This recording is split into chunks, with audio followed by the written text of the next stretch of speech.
Okay, can you all see my screen? Yes, you're free to go. Okay.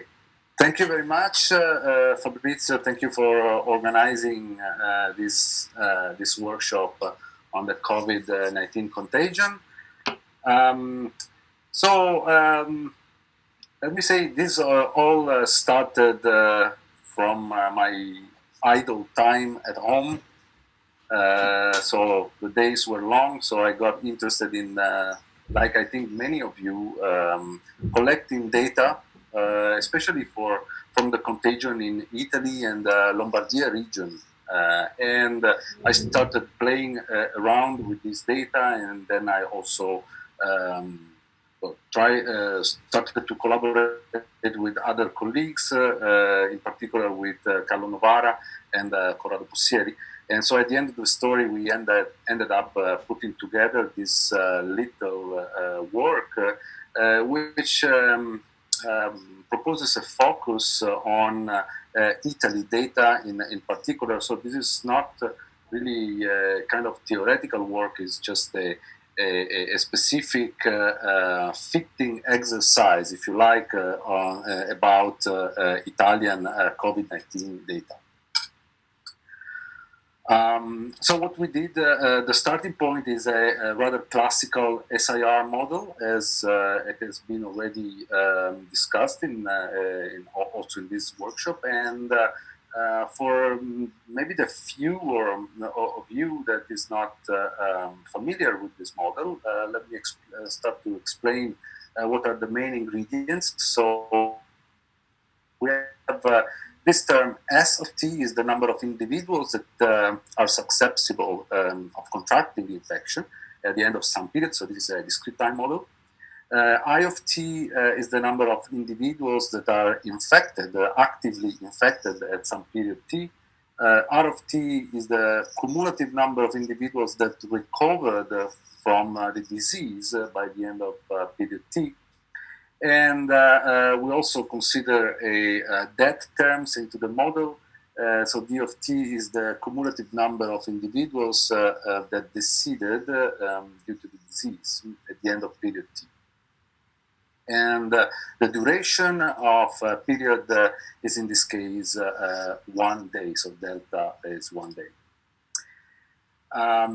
We denote by C of T the sum of the recovered individuals and the dead individuals. This is usually known as the removed individuals. These are those individuals that are no longer susceptible, either because they died or because they were immunized due to recovery.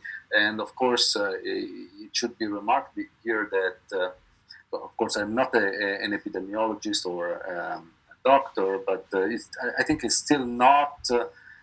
It is not clear whether recovered individuals they are actually really immunized or not. But here it is assumed that they are. So in each period, the active population is given by the sum of the susceptible, the infected, and the recovered, and under some uniform prior, we may say that if a random person, so if you go out and ask what is the probability that you find a susceptible individual, that probability is the number of susceptible in the population divided by the whole population, and this is upper bounded by this ratio, which is S over S plus I. So this is an overestimate of the susceptible population at time t. So if we call E of C the average number of contacts that one person may have with other persons during a day, and we let iota denote the probability of contagion, then we may say that each infected individual in 1 day infects on average this number of other individuals, which is so iota, which is the probability of contagion times the average number of contacts, which was mentioned in the first talk, this of course depends on the level of activity in the society, times this number here, which is the probability of encountering a susceptible individual. So if we collect this iota times E of C in a parameter beta, we have this number here, which represents each day, on average, the new number of contagions in the population. And in the classical SIR model, we assume this is a key assumption, and I will show you. We will see the data that this is critical. We are assuming that during each period there is a fraction gamma of the infected population that actually recovers, and there is a fraction nu of this infected population that instead dies. So here is the basic model that we used in our analysis. So this is a discrete time recursion.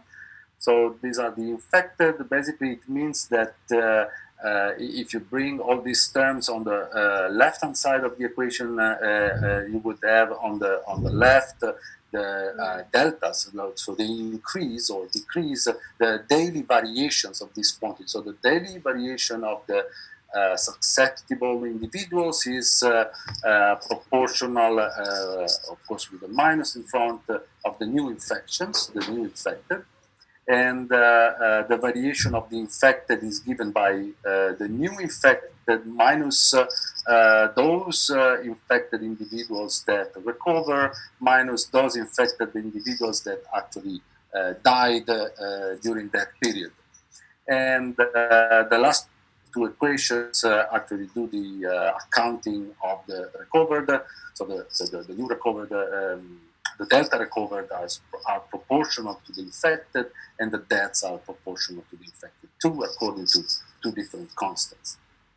And this model, of course, has to be initialized some time, conventional zero time, with some values. And also this poses some problems from the point of view of the identification of the model, as I will discuss in a minute. So we can collect together the recovered and the dead individuals in this term C.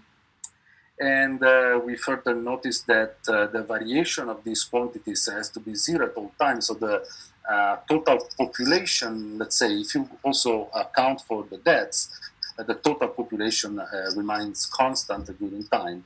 So there is this equation holds at all times, so it holds also at zero time and also asymptotically. And if you look at the equilibrium, so this is a dynamical system, so we can compute the equilibrium states for these systems, and at the equilibrium you will always have that the total infected is zero at the equilibrium. And the type of steady state of this system depends on the sign of these two quantities. So beta is the rate of contagion, and eta is the rate of removal, so the rate at which people either die or recovers. And so when this difference, beta minus eta, is positive, we may say that the system goes to consumption. Essentially, the infection dies out because the number of susceptible individuals goes to zero. So everybody at the end of the story either recovers, so it's immunized, or actually died. Otherwise, when beta minus eta is less than zero, then we may say that we have actual herd immunity, in the sense that there exists asymptotically a non-zero susceptible population that is able to live together with the infected in a sort of equilibrium. And the number of deaths that we have asymptotically from this model is given by this equation here. So it also depends on the sign of beta minus eta. But what I would like to point out here is that this asymptotic number of deaths depends critically on the initial condition. So S0 is the initial susceptible population, I0 is the initial infected population. And the problem with this will become clear in a while. So maybe I can anticipate the issue is that, well, we may think that we know I0, the initial number of infected at some point in time, but nobody really knows who is S0. So the initial susceptible population is actually unknown. Okay, so here is what we tried to do to make this model. This is a sort of a classical model to make it more realistic in our contingency.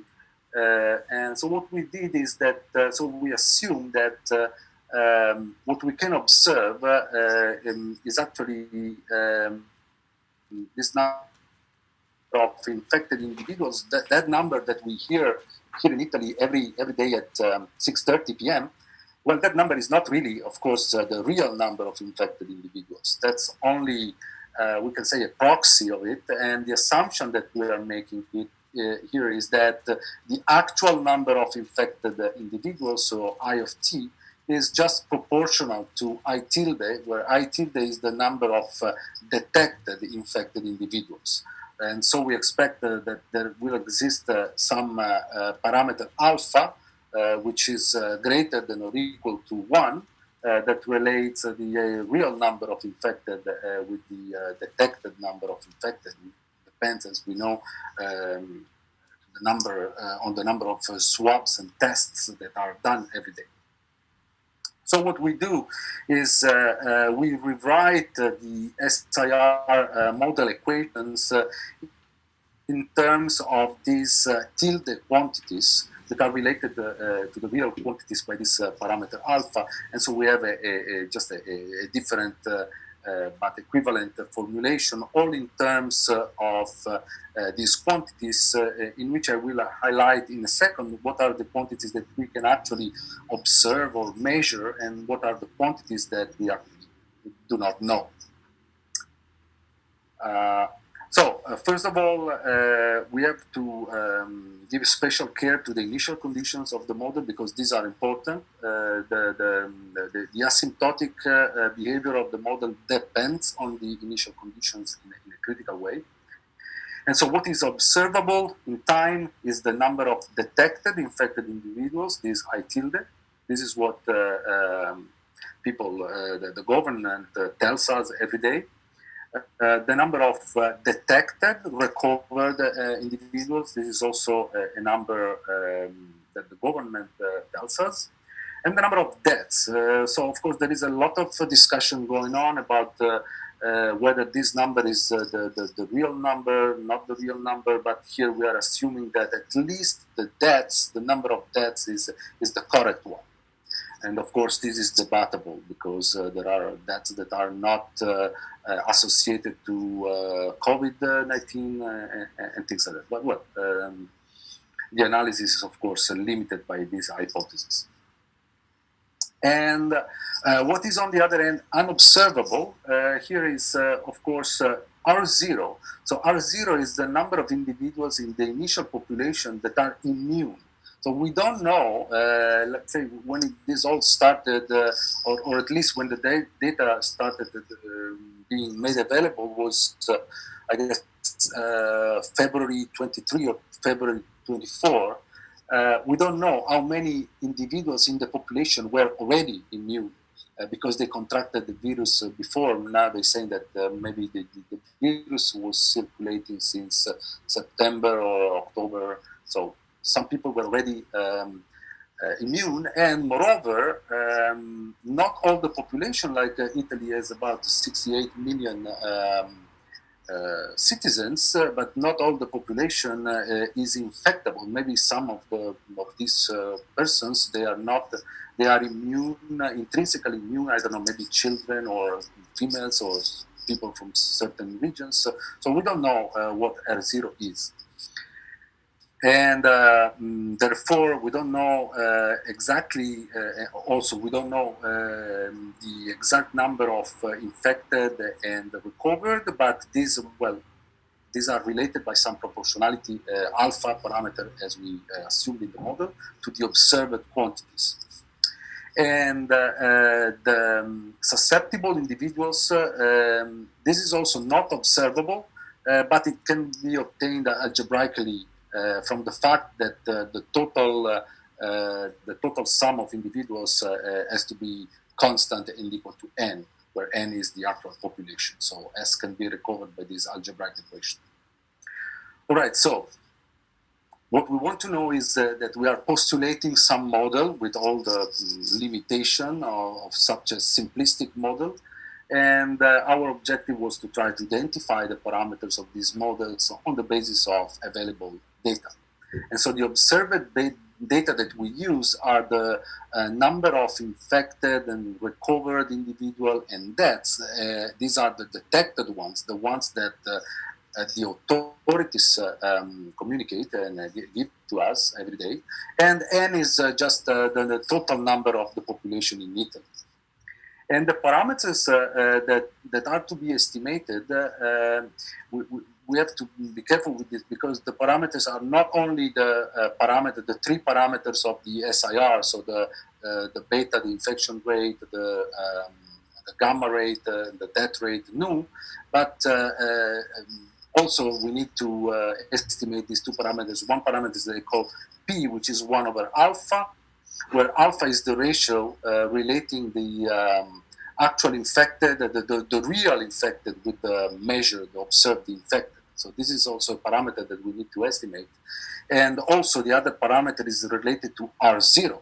R0 is the initial condition, let's say, of the system. So I call it Q because actually R0 only appears in the equations divided by alpha. So we have this parameter Q, which is R0 divided by alpha.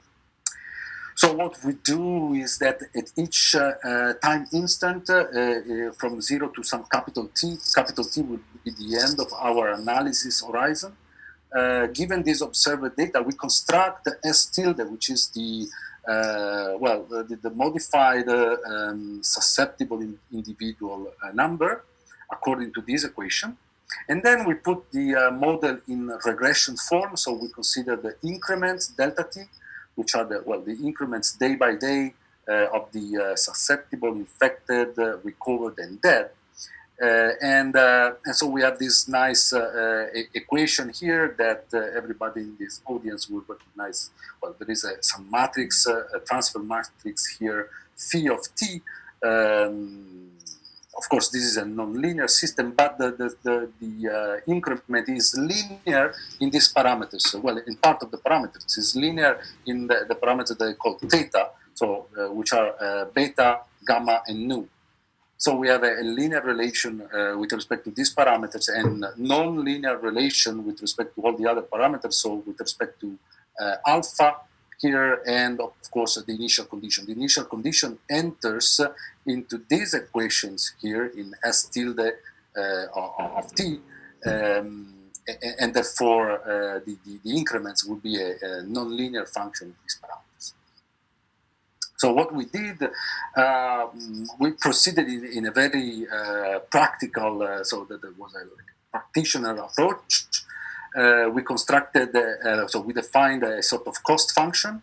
The cost function is just the sum of the least squares error over all the stages. So we're summing over all the stages.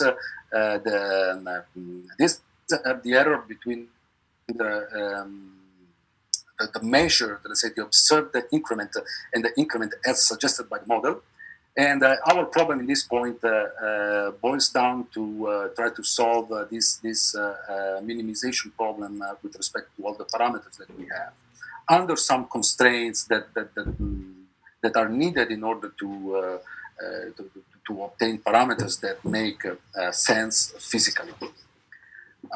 So what we observe, of course, that if we fix these two parameters, then P and Q, the P and Q parameters, then the minimization with respect to theta to the actual SIR parameters is easy and can be done by solving a linearly constrained least squares problem. So this is what we call the inner step.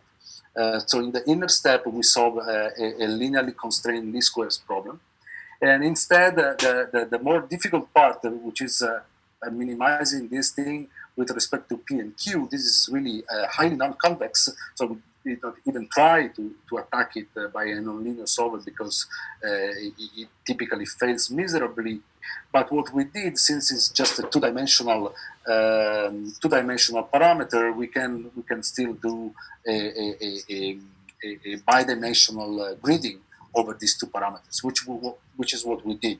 So what we did is simply this. So we grid a certain number of values of the P parameters, which has to stay between 0 and 1.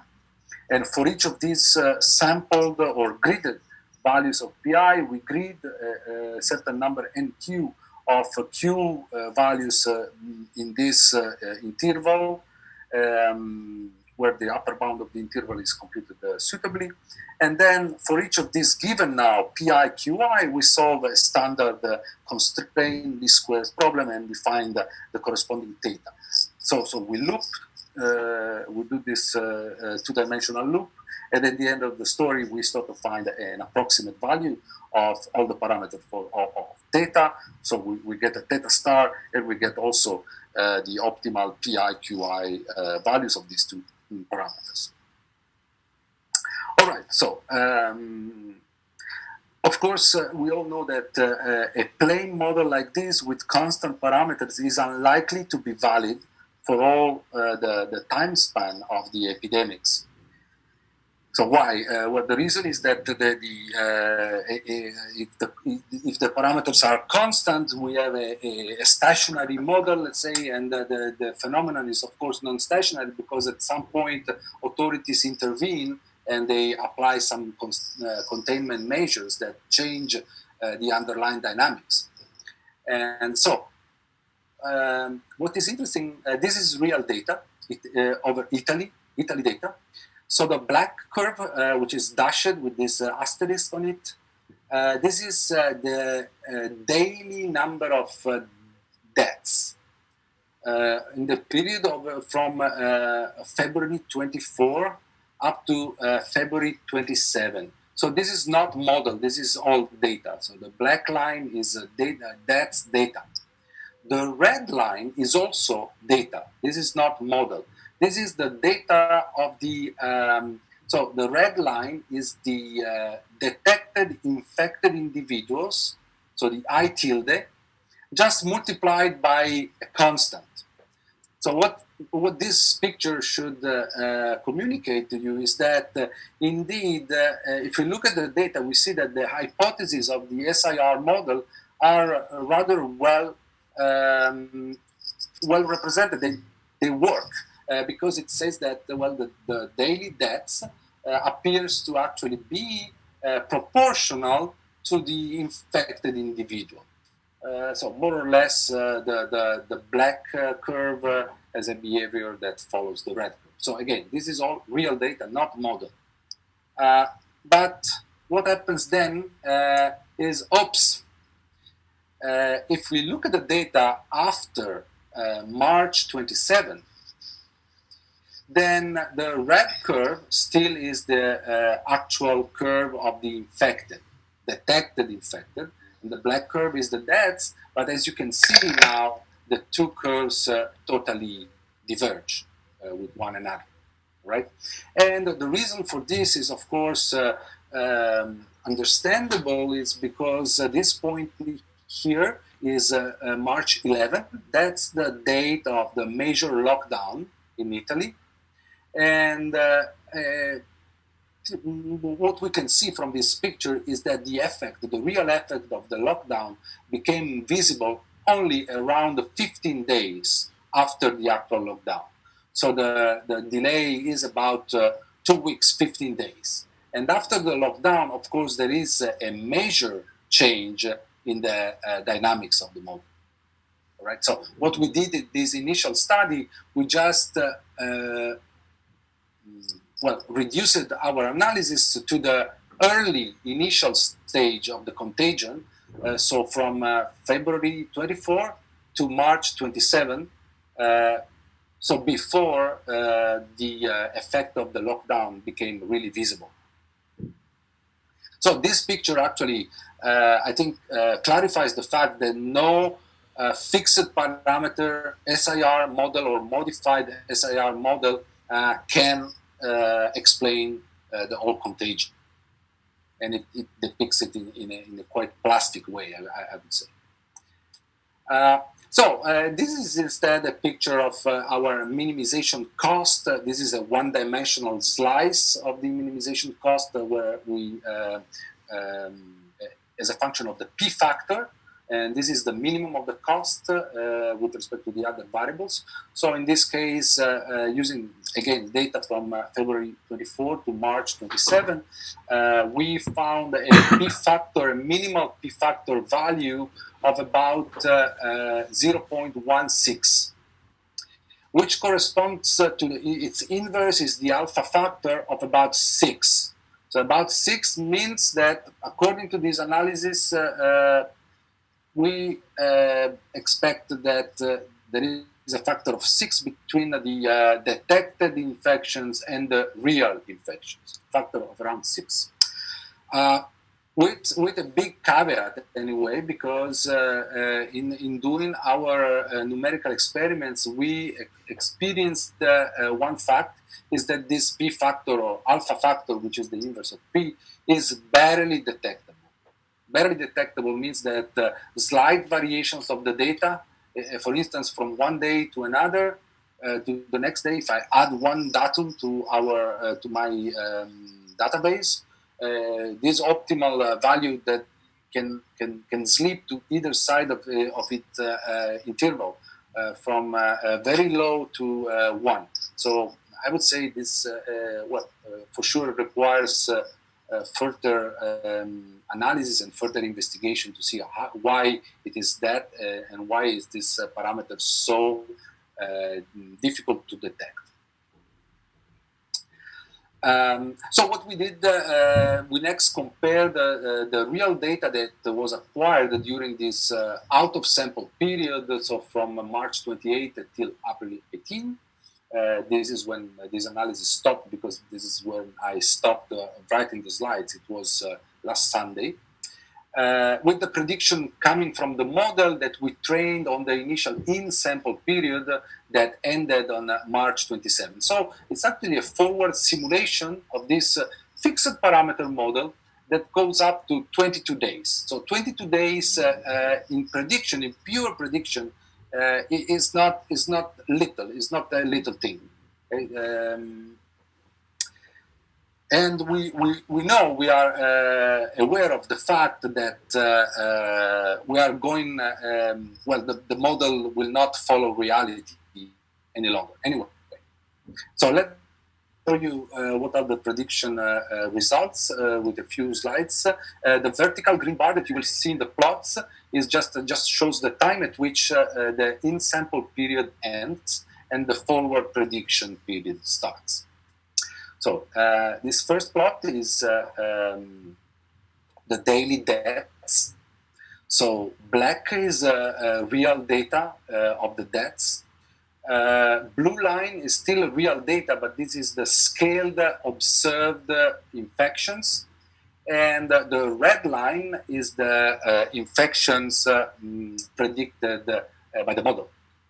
Okay, and at this point here, the identification stopped, and the model is run forward in pure open loop prediction, let's say.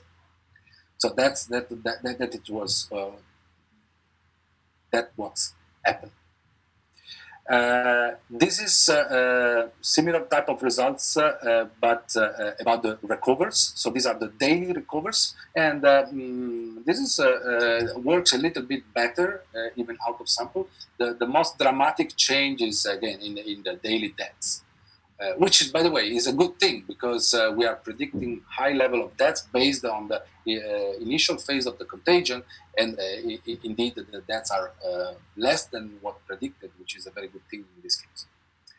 And this other plot here shows the infection curve and what is predicted by the curve, and this is the total cases. And as you can see at the end of the story, even if we are out of the range of validity of the model, at least the total infected curve is still not that far away from reality. This is the cumulative. The previous curve showed you the daily deaths, and this curve instead showed the cumulative total number of deaths, and this is particularly interesting. And I think this is one of the possible uses of a simple model like this, and the type of use that we can imagine of this type of model is the following. So we are here, and at this point the measures are taking effect. And so we can measure the difference between the red line, which is the model prediction, and we can take this as a proxy of what would have happened in reality if the measure were not taken. So this distance here between the red curve and the black curve is a measure of the lives that have been saved by the containment measures. This plot can be interpreted as follows: is the estimate of the lives that were saved by the containment measures, and so we can estimate a total of about, to the date of April 19, about 15,000 deaths, less than what could have been predicted by the model if no intervention were made.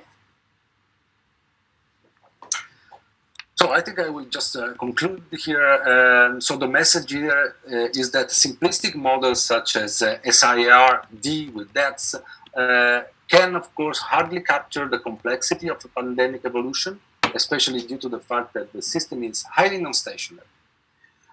Despite this fact, simple models also offer advantages. They have few and easily interpretable parameters, of course.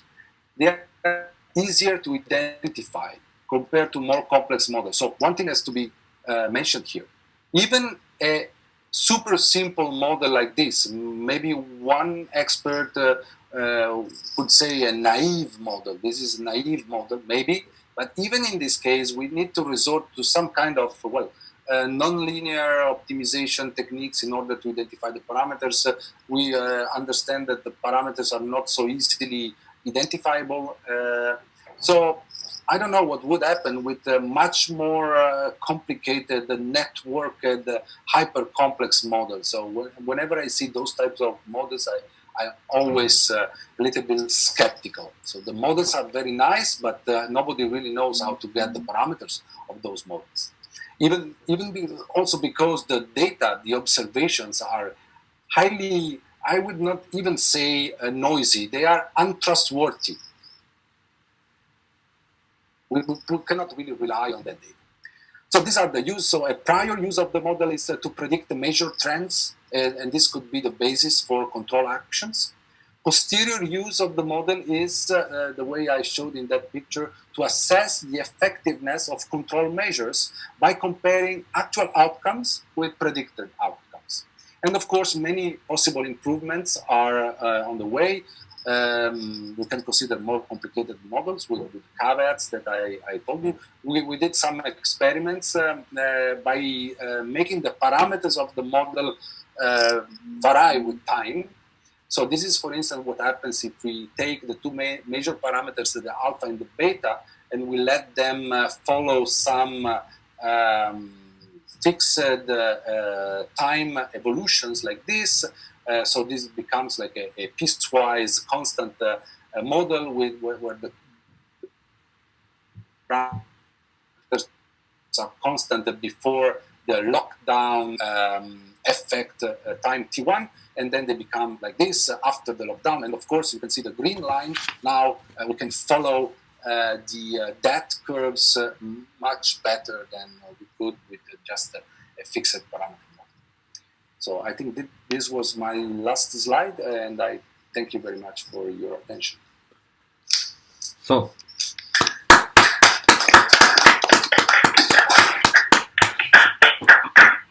So thank you very much, Giuseppe. Sorry. It was really interesting. We are, as you notice, we are running a little late. It's okay, since we don't have parallel sessions. But I would leave the space only for one question, so to record a bit of time. So, Martina, are there any questions? Yes, there is a question from Chiara. Chiara, please go ahead. Hi, my question is philosophic. That rate is a good indicator to model the COVID-19 outbreak if the average dying patient is 75 years old. Moreover, that attribution is very tricky because of the presence of other pathologies. Could you integrate this additional information in your model? Could you just repeat it because the audio was not very good? The death rate is the death rate. Death rate. So, what one way in which you could enrich the model is to introduce, of course, cohorts or age classes into the model. So, divide the population into different age classes. I don't know, it could be 3, 4 age classes. And then you could have death rates that are specific to each age class, to each cohort. And in that case, you could then try to estimate different death rates for different cohorts. And the problem with that, of course, it is that in principle it will work, but you have more parameters, so it would be more difficult to identify them reliably and to have a significance out of sample. But that could be made for sure. Thank you. Okay, thank you again, Giuseppe.